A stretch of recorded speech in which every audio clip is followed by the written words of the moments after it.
Okay, Jimena, can you read it, please? The next idiom to Yes, put. of course. Thank you.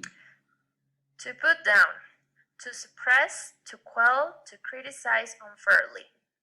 The police arrived just in time to put down the disturbance before it got very serious.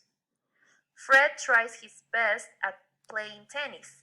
You shouldn't put him down like that. Okay, thank you. Okay, thank you. The next one, please. It's to go for. To be sold at a certain price, to seek or strive for.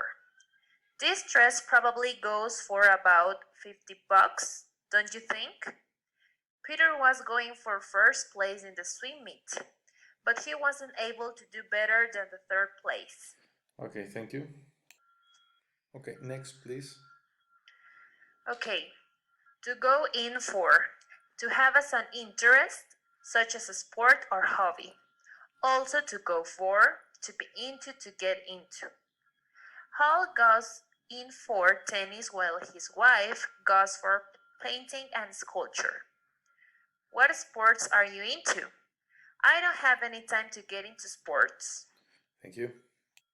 Okay, go ahead, please. Okay, to stay up, to remain awake, not to go to bed.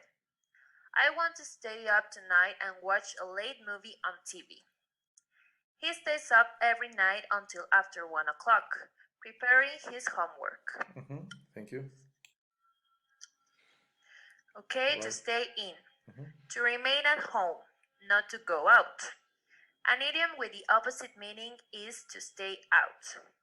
On a rainy day, I like to stay in and read. Young people are able to stay out late at night and get very little sleep. Thank you.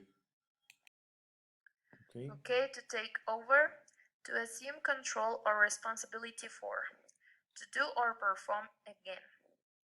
The meaning of the second definition is almost the same as to over in lesson 11. Also, for the second definition, a noun or pronoun must divide the idiom. That large investment company specializes in taking over smaller businesses that are in financial trouble. Most students didn't do well on the important test, so the instructor let them take it over. Little Mickey didn't have much chance to hit the baseball during practice, so the coach let him take his turn over. Thank you.